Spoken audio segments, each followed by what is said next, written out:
Today we're reviewing Pups Save the Orienteers! See you at the finish line? Later, Aspen! See ya. Bye! I like the yellow bone setting. Look how pretty this background is. I can see the PAW Patrol from here. Hello, Marshall! Hi, Mr. Porter. And I especially like that we can go there without it being a Sky's road trip segment. I was worried about that becoming a fixture, but I think it's 3 and done. Good. Not that I hated it or anything, but that's enough. 1 was enough, really. Rudolph, can you, have my crusts? I don't eat them. I still like Winnie and her silly wrong name gag more than, I think, the vast majority of fandom. Though this segment she wasn't as welcome as usual. We'll get back to that.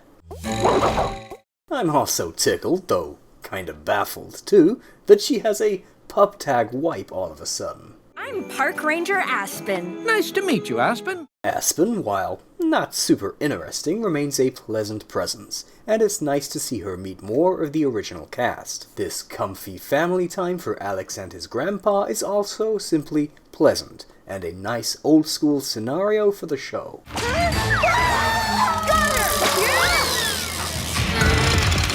While it kinda calls into question all the other times the pups have had no problem with holding up incredible weights, it's nice to see the physics of a puppy trying to catch a human in a net be a bit more realistic, even just for plot purposes. This is also a really excellent chase face. Dude, using the pizza smell to help Chase find us is a delicious plan. Nice for Azuma to get a little role in this rescue. Far from the water. Him supplying fans is a totally legitimate use of his kit. What do we do? Sit wait for the Mega Mutts to rescue us? I think you mean Paw Patrol, but yeah, that's the idea. Aw, I like how Luke Dietz read that line a lot, right after a gloriously Canadian moment, too. There's no telling which of these caves is a way out. Whatever it is about the lighting, specifically inside the Paw Patroller, it cures Sky's burnt chickenitis. Hustle, pups. Hey, he's not much more than a prop, but it's nice to see Robo-Dog. Do you think your ladder's tall enough to reach them? Only one way to find out. Arf! Ladder! I feel like this marks the true transition from Sky movie era to Marshall movie era. Last season or two, Ryder would totally call Sky to lower a basket that magically passes through tree branches. I'm happy the direction this is finally going, though it may be a little too far. Sorry, pups. I tried not to crash into you. I really tried. While she's still outside, Sky is still a full burnt chicken nugget. Also, while I said I liked the transition away from too much Sky to a whole lot of Marshall, this is too much. Sky and Rocky only get the stock "Ryder needs us" and "Look out, Marshall" lines. Come on, let's take that nugget away now. Poor Sky. This wipeout gag is also unnecessarily drawn out. Why couldn't he just say, "I really tried not to crash into you"? That's all it needed. If we're gonna have a new named turtle character like Zelda here, could some small effort not be made to make her unique? Gotcha! Whoa, Aspen's strength is a bit insane here. If we're gonna have Chase get dragged down a crevice because of his net, maybe it should have been matched by Aspen, I don't know, just about managing to swing this 200-pound muscle man grandpa onto the ladder with her tiny stick arms.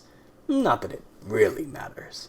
Climb as high as you can. Similarly, what in the Spider-Man climbing skills is 6-year-old Alex made of?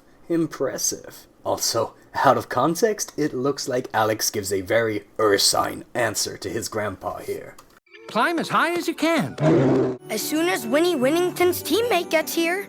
The current casting director's obsession with casting husky-voiced boys is in a bit of danger of making too much of the cast sound the same. Also, while yet again it's great to have the pups present at the beginning in another human-centric story, Marshall and Chase here barely say or do anything. Better than there just being no pups, which I feel like would have happened in season 11, but it'd be nice if they had more to say and do. Nothing beats an old paper map and compass. The biggest problem with this segment is it doesn't seem to know what it wants to say. It presents itself like it has a moral message of some kind, but it's super muddled and doesn't actually give any message clearly. Is it that good old paper maps will always be better than electronic maps? And not only is that, not a great message in this day and age where GPS devices are incredibly valuable in national parks, we actually just see Winnie not being good at using the tool, and it getting broken and going on the fritz. Paper maps are better than a broken tool is a pretty weak message. Is it stay put if you're lost in a cave, like we learned in Lost Rider? Well, no. They would actually have died if they followed the lesson taught there. Okay, so is it slow and steady wins the race? Well, not really, given that only a last-second trip meant Zelda won rather than Winnie, and her winning kinda screws up all the ideas about learning to read a map and navigate. The actual lesson seems to be, stick with the animal you hire with supernatural navigation skills, rather than using a map of any kind. I guess the best we get is remain aware of your surroundings, but it's all a muddle. Or, I guess, just don't be Winnie Winnington. I got an extra large for Winnie Winnington here. Winnie's not here, but I could hold on to it before she gets back. Come on, Rubble, stealing is bad. He doesn't actually eat the pizza until Winnie's there, but this sure makes it seem like that's what he wants to do. Rubble's love of food is being made out as pretty morally dubious this season so far. We're ready, Ranger Ashlyn. Oh, it's Aspen. I don't know if I'm being overly sensitive and politics-brained, but I think this gag takes on a much more unpleasant tone with a native kid.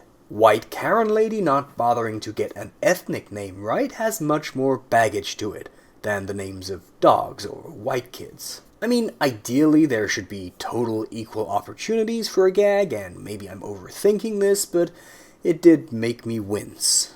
Pups Save the Orienteers maintains the standard of Season 13. Not great, but definitely better than the past two seasons, which is honestly a big relief. This writer has come over from Rubble and Crew and written a segment that's light on the pups and heavy on the humans, but keeps characters likable and the tone grounded and small scale, like early season episodes.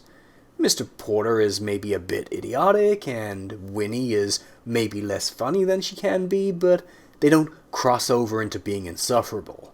Marshall's ladder is useful, and Chase and Zuma get nice moments, but when it comes down to it, the messaging is muddled, and the segment is pretty forgettable. Overall, 6 out of 10. Nothing making this a bad segment, but also nothing really making it good. Not enough pups, and they had very little personality. Then, what the humans were being used to teach kids was a bit of a mystery. Alright, so even though I'm not raving, I do think Season 13 is off to a great start, and with the Rex footage we got yesterday, I'm very confident this is going to be the best season in quite a while. Better not count my chickolettas before they're hatched, though. If you didn't see, I uploaded a new fan animation last night, so please do check that out, and I will see you guys again next time.